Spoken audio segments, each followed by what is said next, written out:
నేటి బాలలే రేపటి పౌరులు. ఈ మాట మనం అంతా చిన్నప్పుడే చదువుకున్నాం. బాల్యం ఒక అద్భుతం.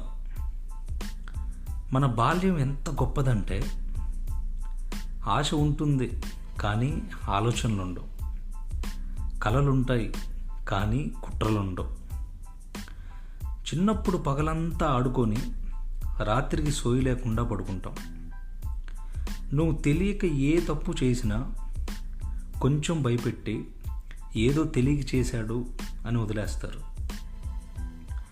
మన బాల్యం మొత్తం ఊహాలోకంలోనే బ్రతికేస్తాం.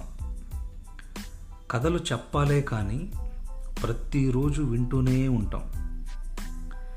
మన బాల్యంలో